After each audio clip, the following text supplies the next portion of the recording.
live. And then now go to where you set up the thing, and then push that like where the link is on that page and start it. Oh, I don't know about that. I don't see that option. There was just a question when I started up. Do you want questions? And I think I No, said yes. but I think And I see it on the left, but when I clicked question and answer, your page that you have it set up on, Renee, I think Mhm. you have to hit start on that button too. Oh, okay. Let me.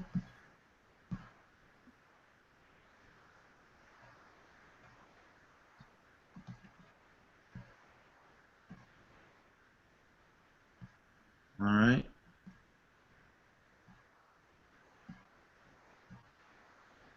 right. Can you see it on your phone? No, it's not. It says that the video broadcast will begin soon. Uh-oh. That's 801. So you know the page that it's set up at where that link that it brings it to. I think you have to hit that button, start, and then it goes out live all there. But I did. I put the start broadcast, like right here. But that initial one. On this page, on the best, on the event page. Event page. Okay, just a second here. Okay. Yeah, on that page. You just start that button and then we're good. Okay, on this page it looks like we're going live, but on this one, I hit play, what happens? Uh-oh, I don't think I want to do that. Because now you can see it, right? On this page, on the best, on the event page. Event page. All right. Okay. It says it's live on the events page. I think it's live, yeah, I think it's good. All right, let's get started. Okay. I've got something weird going here. I'm closing this up. Uh-oh. Am I there? Am I okay? There You're we go. still there, Renee. Okay, I got. All right. All right, so welcome to the GPS Network Learning Management Systems, which is right for you, presented by Peter Moran, Renee Sitlow, Sharon Davidson, who is unfortunately sick tonight and not going to join us, and Brandy Bixler.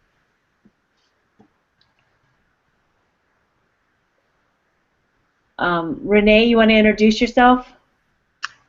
Hi, my name is Renee Sitlow, and I work at the Anaheim Union High School District. I'm the Educational Technology Specialist for the district. I've taught for the district for 16 years, and then I've worked 2 years as the Educational Technology Specialist. I oversee our district e-learning program, and these are teacher-developed e-learning courses, and also our CTE program, along with integrating technology in our district. And I'm also a GPS facilitator, and I'm not the flipped group, I am the high school group. And hello, my name is Pete Moran, and I'm a technology teacher coordinator in a small district in New Jersey. I am also a GPS facilitator for the technology middle school students, and I'm a Google certified teacher. When I was lucky enough to go to Sydney, Australia in 2011. And this is also my 18th year in teaching, and I'm still very passionate about education, and especially technology in education. I do think it's absolutely changing a big paradigm shift right now, and I see all the good in it, or there's definitely more good than there is not good in the technology education. Right, thank you. And I'm Brandy Bixler, and I'm working as an educational technology teacher in Aurora, Colorado. I'm a GPS network facilitator with the Flip Classrooms group. I've been teaching for 25 years, and in the past I've worked as an instructional coach in elementary math and in educational technology. And my contact information is on this slide. The link for these this presentation is on the events page if you want to download it and look at it later. All right, so the outcomes of this presentation is to understand the basic features of Haiku, Edmodo, and Google Classroom, see examples of how these can be used as a learning management system to help you organize your own students and materials for your classroom, and consider the pros and cons of each tools to help you make good decisions about what you want to use for your students in your class. Renee? So a learning management system is a complete software. It's a way to have a class really virtually online and have all of the documents, all of the resources, everything you need in order to deliver that class. Thank you. All right, Peter, you want to talk about You Google? know, Pete Moran, with the Google Classroom is kind of just like the when you think of Google Docs. They took the robust learning management systems and they stripped it down. What's the basic things that teachers really need to manage their class? And when you see and you join Google Classroom, you see there's my name with the school district that I'm with, and when you hit the plus, you can create a new classroom. And I'm just going to go over the 6th grade social studies. We had a thing this week that I did, and just showing you how easy it is when you're dealing with distributing documents to the students and then having them come back to you. So with the 6th grade social studies, there's only 15 students in the class. It's a very small district. When you click to the next slide, I'll show you what this is another avenue to try to get to the Google Classroom. My school is a Google Apps for Education school, so it really kind of dovetails in nicely with that. So that's just an app that you're just like any other app. You can go right to it and go right to Google Classroom to start to add another document. Could you? Your screen's not up there. It's not? There you go. Thank you. Okay. Next slide. Next slide. Yep. And here's what I had this past week. My 6th grade class was doing ancient Egypt and Nubia, and I had them do like some going through and trying to get some information. And in the end, I gave them this page as a hard copy, so a paper copy that they could look at it. And then we went over, when we went into the computer room, I wanted them to create a cover page design where it had images from each section. And I didn't want them to have anything written on it, but just images. Sorry. There you go. And then they had a key terms document, and I had them write. There's 19 key terms for this chapter, and they had to write out the definitions, and then each one had a specific section, and then they had to import digital images for each section. And they were actually, when the cover page design, they were designing book covers, so I was able to take pictures of that and then email it right to the kids so they could use their own designed images to go along with to enhance their thing. And when they went into the classroom, if you click to the next one, next slide, I would send, you can see chapter 3 key terms, so I sent the document out to all the students, and then there's only 5 groups, so it was like a group leader, and they would share it with the other students, so I only had to get back 5 documents. So when we walked in there, they had the key terms document and a design page document, and then they also had the instructions. So I had the instruction page where I went over it in class, and just like any other student, they lose the hardcover page, but through Google Classroom you could deploy, so we'll go to the classroom and just look at the directions again on what you had to do. And in one class period, you know, the 15 students were able to get their 19 key terms done and then make a digital image for each of the sections in there. It was pretty impressive that they were able to go to. And I think, is that the next one, or is that the last one? And here's the Google Classroom resources. And if you just click on the links, the first one's a video classroom, and it just shows you step by step if you wanted to go into it. And then, do you want me to click on the link? I can see if it works. It's only like a 2-minute video.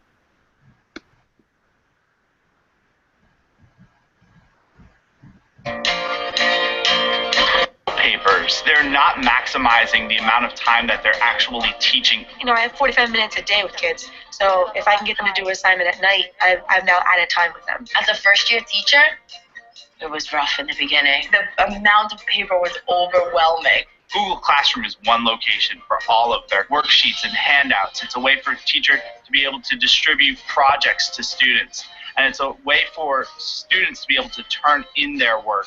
Everyone should have their own copy. It has their name up on the top. It gives you a little more teaching time. And who doesn't like to save time? Everything that we need for the class is in one place. My worksheets are there. My group work is there.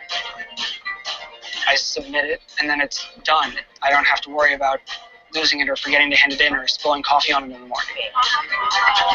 Classroom really helped to organize everything, and it showed me when it was submitted, what was submitted. You cannot stay in teaching and keep going to the old ways. With Google Classroom, I'm able to maximize time in the classroom to bring students to that next level. It definitely helped make me a much better teacher.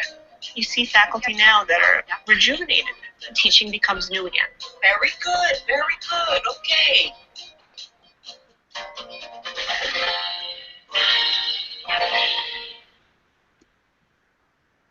And on that video, that Sister Rosemary at the end, she's 80 some years old and has been teaching almost 50 years. And didn't I think Brandy kicked out again. They back? You're back. And Okay, she said that the woman from Google said that she was very apprehensive to do it, and then she spent a weekend looking at it, and she goes, "All right, I'm ready to go." And it's she enjoyed it for the year. The other thing that I like about Google Classroom is it's continually updating, just like Google Docs, or if you're used to that. They just put out new features that came out last week, and you can. It's most of it because the world's going to mobile devices. So now they have mobile apps that can work. So you could snap a photo and then put it right into your Google Classroom. You can share other apps and then put it in there. And the other one was like if you're somewhere and you're offline with your mobile. It will let you work offline caching, and then once you get back online, it'll work perfectly. And then they have a teacher assignment page. This is where it just goes in and you look at a particular student, and it'll load up all the students, the assignments, and where they are. And I just started using it, but now you can archive classes and just kind of put them, that you can view them later on, but they're not in your view of what you're working on now. So I really enjoy it. And I'm not as familiar with the Edmodo and the Haiku, but for my small little district, and we're using a Google Apps for Education, it's really works well. All right. Are you done, Peter? Yes. All right. Next person, Brandy. I think you're next. I am. All right. So I'm going to present about Edmodo, and I use Edmodo in my classroom, daily. And the basics of Edmodo are that you can create groups for your classes, just like in Google Classroom. You have, a separate group for each of your classes, and within those groups, you can also have small groups. The students do join with the class code, so you sign up for your account, and then you have a code, and the students sign up for an account. And they don't need an email to do this. They sign up for an account, and then they put in your class code to join. So if multiple teachers are using Edmodo in your school, it's really handy because they get very good at using it, and they can join as many groups as they need to. It's really easy. One of the things I like about it is it's easy to set up discussion threads, so you can pose a question and students can chat below. And it looks a little bit like Facebook. I'll show you that in a little bit. I really like the gradebook feature in Edmodo. If you post something as an assignment, then it sets it up in a gradebook for you, which is very nice feature. There is a resource library where you have folders, and you can share those folders with different groups of kids. There's a calendar feature, so you can post your assignments and due dates on there, or field trips. Another feature I really like a lot is the quizzes feature. You can create a quiz right in there, a multiple choice quiz, and it grades it automatically for you. You can also do a really quick poll. You know, if you want to know what time works best for back to school night, you can throw a poll out there for your parents and your students to take. It has a built-in badging system, which is really, it's a nice way to motivate kids, and you can create your own classroom badges and award kids a badge for doing special assignments, or you can use badges that other people have created and they've shared in the community. There's also a feature for teachers. There's professional learning communities out there that you can join, and it connects directly to your Google Drive. So like Google Classroom, you can connect right to your Google Drive and drop assignments in there from your Google Drive. What it doesn't do that Google Classroom does is it doesn't make a copy for every student. So if you share an assignment as a Google Doc, the students will need to make their own copy of the Google Doc. There are some really good integrated apps. Most of them are free. Some of them are paid. You can browse to the store and look and see what apps are out there, but you know, it's easy because you pick an app and then you assign it to a class, and so that class then has access to that app. So if you want to practicing multiplication, you know, you can assign an app that does that through Edmodo.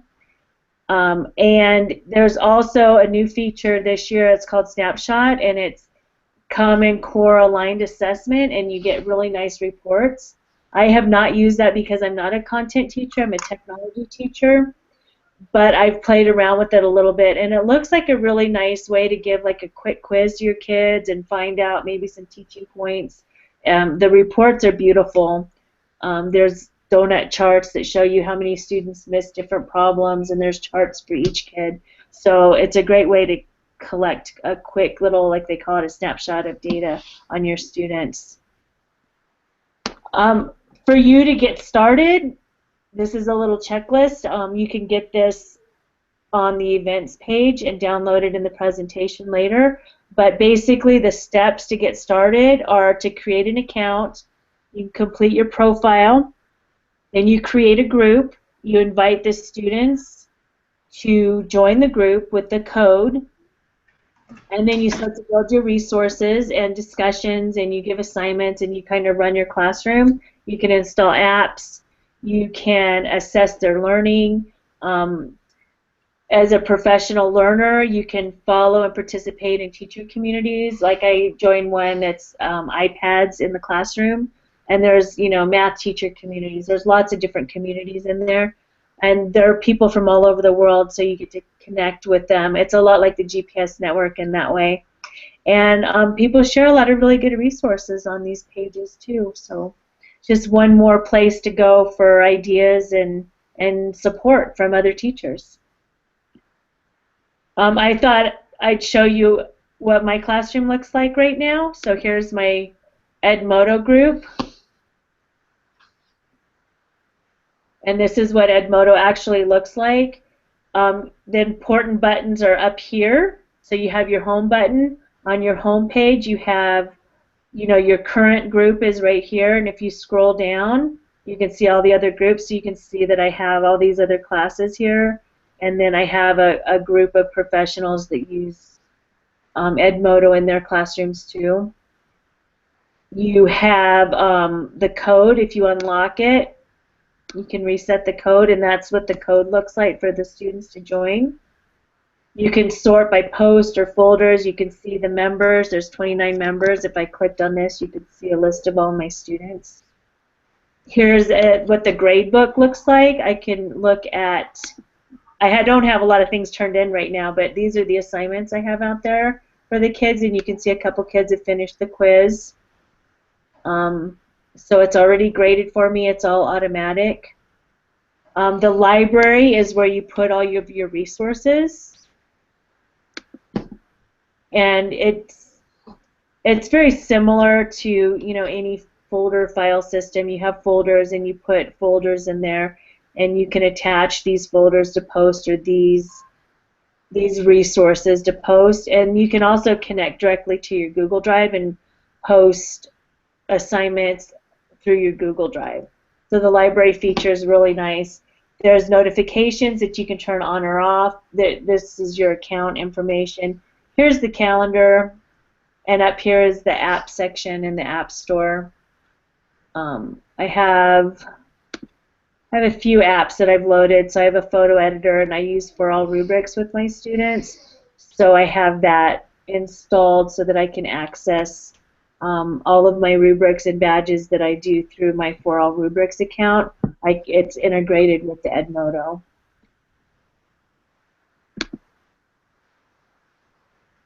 The other important part of this that you want to look at is on the home page. When you go to a group, you'll see up here, you'll see note, alert, assignment, quiz, poll, and snapshot. So if you make a note, your note just kind of gets buried, you know, like Facebook, you make a post and it continues to go down.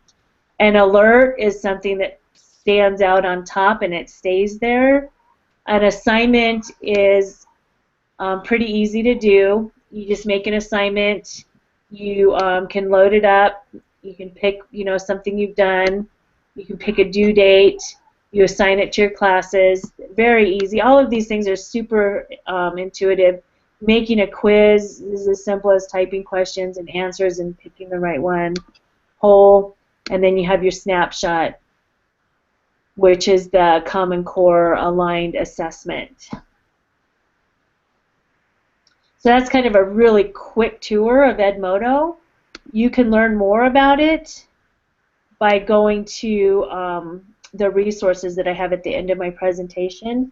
But basically, the pros of Edmodo are it's free, and it's very robust for a free online tool.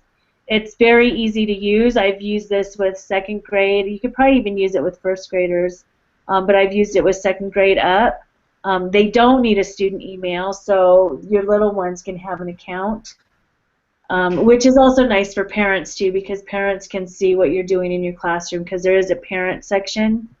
The quiz integration is nice. The grade book is awesome, and again, the Common Core snapshot looks like it has some potential.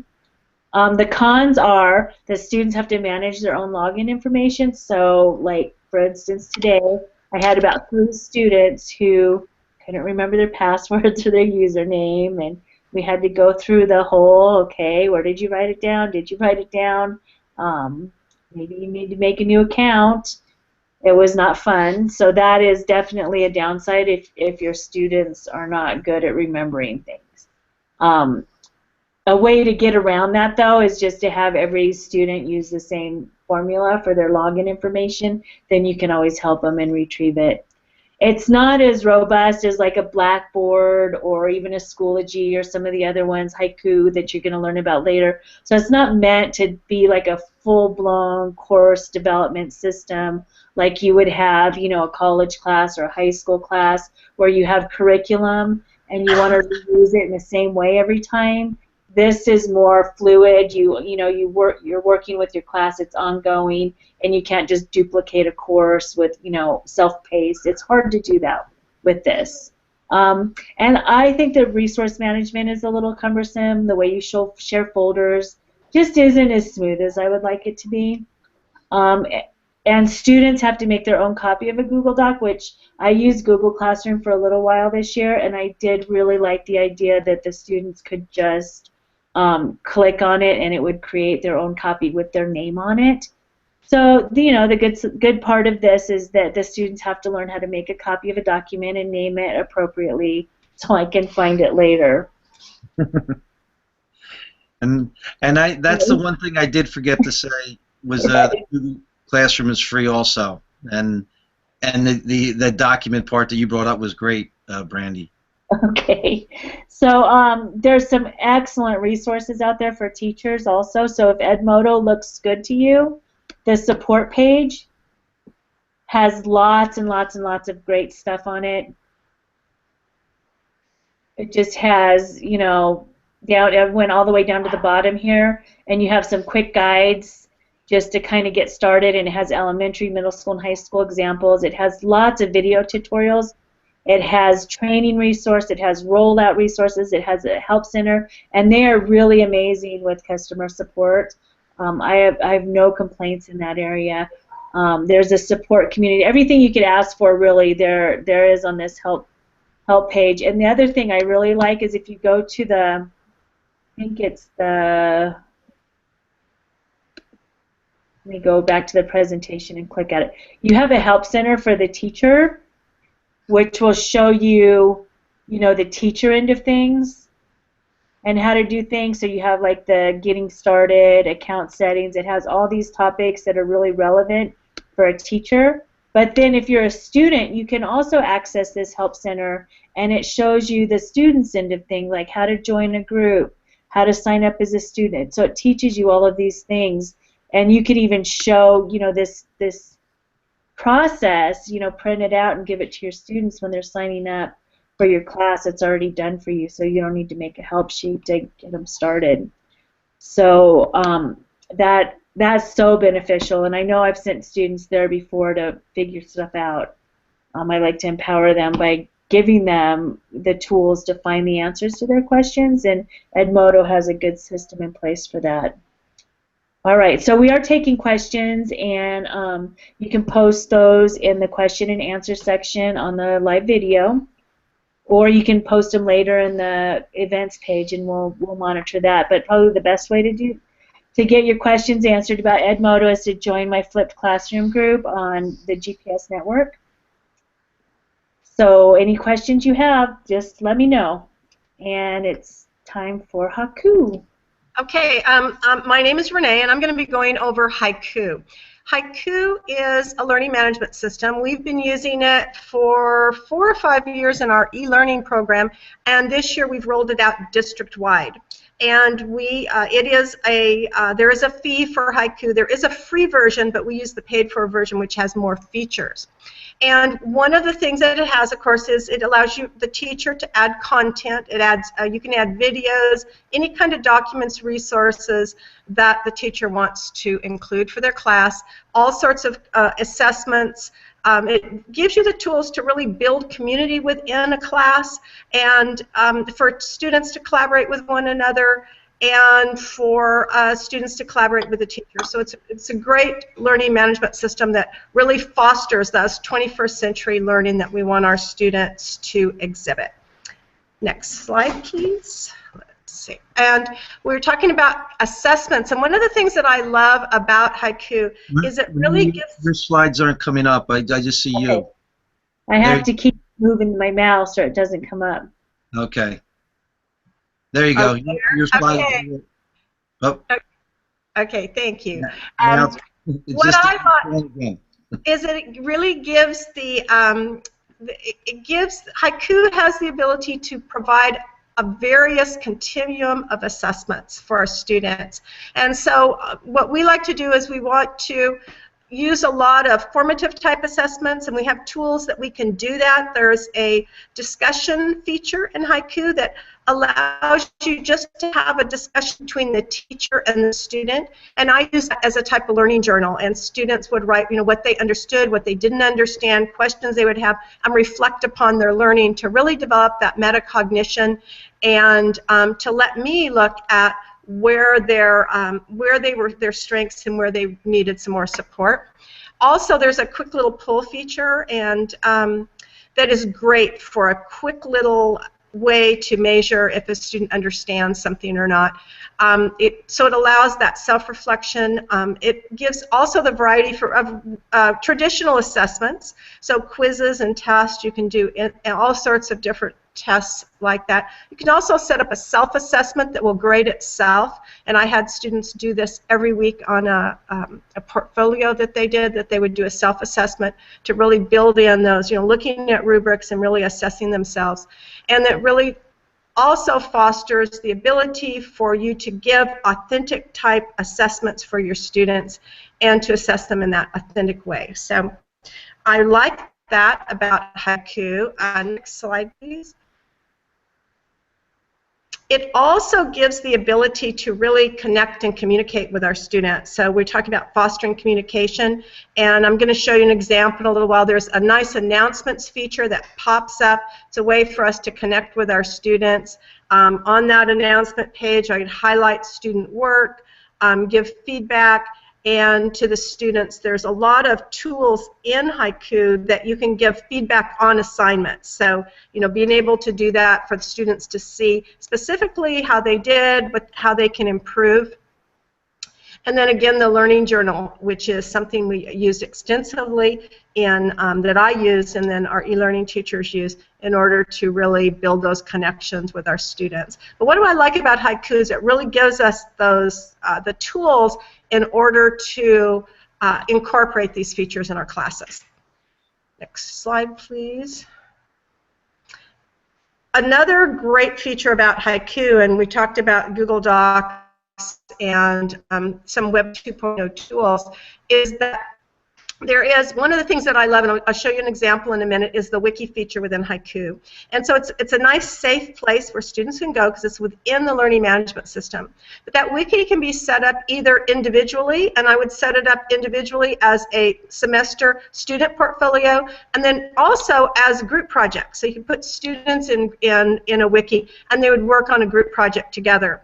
And in that space, they can add their Web 2.0 tools. There's a nice integration with Google Drive within Haiku, both for students and teachers. You can make the documents collaborative or not in Haiku. And also other Web 2.0 tools that you can add into Haiku, a lot of them. Glogster, a lot of different tools, and of course the discussion feature. One of the things I like about the discussion feature is that it gives you the ability to format that discussion or set it up in multiple ways. So I always like to make smaller discussions for the most part, maybe 10 to 12 discussion at the most, so that the students have, can really have a meaningful discussion with one another. And so it allows you to set your discussions up in multiple ways, and even over multiple sections. Next slide, please. You want to stop sharing now so you can go on into your class? Yes, so what I'm going to do now is I'm going to share my screen, and we're going to look at... Okay, can you see my screen? Not yet. You should be able to. Did you share the title screen? I forgot the second. Present to everyone. Aha. Okay, so I think now, can you see it? Yep. Okay, good. So this is my Haiku class. I'm not teaching this year, so this is one from last year. And you'll notice that I have it set up in weeks, and that's how we set up in our e-learning courses. I've got all of my, I've got my announcement page here with a poll that I had given, and then there's just some resources and some different things, some older announcements there too on the announcement page. On each of the weeks, you'll see that we, I'll just go to week 2 here, and you'll see I have a list of all the assignments for the week. I always list the standards, and then I list the, the assignment itself, along with any resources they have, which that isn't showing up on there, but it just because of the browser. So we've got all of the resources and everything that we need for that assignment, and then students turn all their assignments in the Dropboxes on the Dropboxes tab. So they can submit assignments, take quizzes, participate in discussions and whatnot, all within Haiku. What I'd like to show you is an example of one of their wiki projects, and this was actually a portfolio. And so I'm going to show you one of the students' portfolios from last year. And what this wasn't really an accounting class. What they do is they learn federal tax law, and it was all online. So these students are learning federal tax law, which is really confusing for them. And so one of the things I did is I had them create their semester portfolio just of all their work that they did, and they would add to it every week. So this is one of the students, and he created a little Voki over here and a little bit about himself.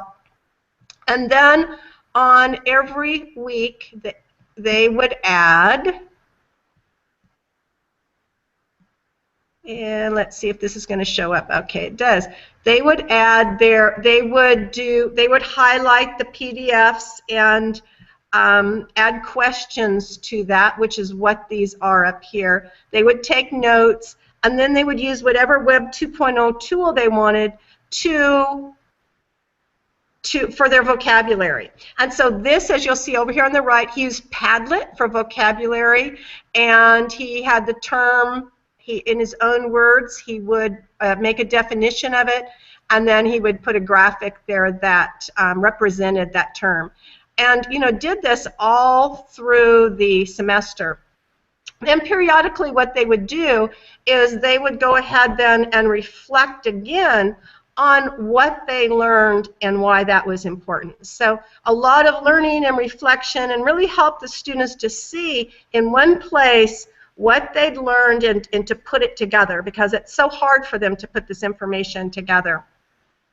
The wiki, though, is great. One of the things I really like about it is that this is an example of a individual wiki, but you can also have group wikis. And so I would put 3 or 4 students in the same wiki and work on a a group project together. And so it works very well to give them a space to do that. And you'll notice that the student then can add their own resources here.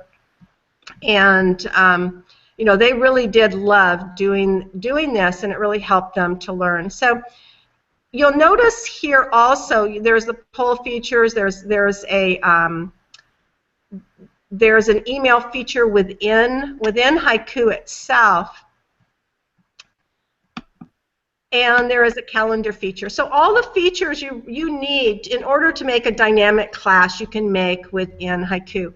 One of the things I like about it, it's so easy to use. You can also, you'll notice it's really built on collaboration, both between students but also between teachers. And you'll see here there's a lot of things where you can share. I can go over here and share this class. So if you had Haiku and I want to give you all my class, I'm just going to go over to share class. I'm going to make a link, and I can give you all the content of my class. It'll put it right into your personal class, and then you can modify it as you see fit. So teachers are really loving this and realizing that it helps them to organize their content for themselves. They don't have all these papers sitting around and documents, but it also helps them really to collaborate with their colleagues to be able to work on a course together and to be able to, to really help one another out as in the course development process, or just, in your regular face-to-face classes if you're using it. I'd like to, before we go back to the other slides, I'd like to also show you that over here, this is the haikulearning.com, and it is their site. And you'll notice here, if you go to support, there's a student orientation, there are sample classes, there are screencasts and videos for teachers, for students, and for administrators, different users of Haiku. So it's very thorough and a great tool to use to help support teaching and learning. Okay, I'm going to go back now to the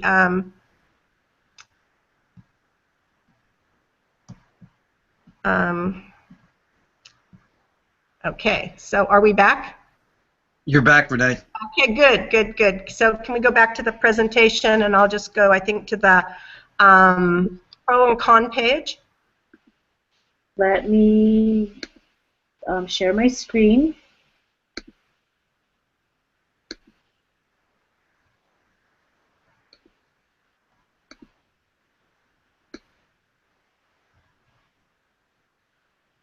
Okay. Is this the slides you want? Yeah, keep going. That's another example of a portfolio. Keep going. Those were keep going. Portfolios. These are some different examples. The one before that was an example of a Glogster. Students working on a digital citizenship project together, and part of it they made a Glogster, and then they embedded the Glogster within their Haiku project wiki page. So the pros of Haiku it gives you a variety of ways to assess students. It really fosters 21st century learning, gives students the ability to collaborate with one another and to communicate, and fosters creativity with the wiki and some of the other assignments. They have great customer service, and that's one of the things we love about Haiku is they have great customer service. If there's a problem, they get back to us right away and really help us. It's easy to train teachers on how to use Haiku. It's very user-friendly, and it gives teachers the ability to share their classes and content. The cons on Haiku are that the free version doesn't have as many paid-for, features as the paid-for version. The free version doesn't. It also, right now, we use Aries as our gradebook, and we use the virtual model. And we do not have an integration at the moment with Aries and with our Haiku gradebook. So we're waiting, and Haiku has told us that was going to happen. So we're excited, that will happen, but it'll be good when it does, because the teachers are really looking forward to that. The gradebook in Haiku I really like, but it would, we do have this Aries system too, and they don't want to enter grades twice, of course. So it would be nice if those two would work together. Besides that, we really do love Haiku for the most part in our district, and we do have the Aries integration as far as the rosters. The students they use their Gmail accounts, because we're also a Google district, so they use their student Gmail accounts to log in, and then everything is integrated and connected with their Google accounts. And any other resources I'll put on the events page. I also have some resources in the high school technology group on online discussions, different resources on how to build community in your online classes, how to different community building discussions, and some various resources that might help. Also Haiku resources on the high school technology group. Thank you. All right, thank you so much for joining us. I think Renee's going to stop sharing the live program right now, and appreciate you showing up. Thank you.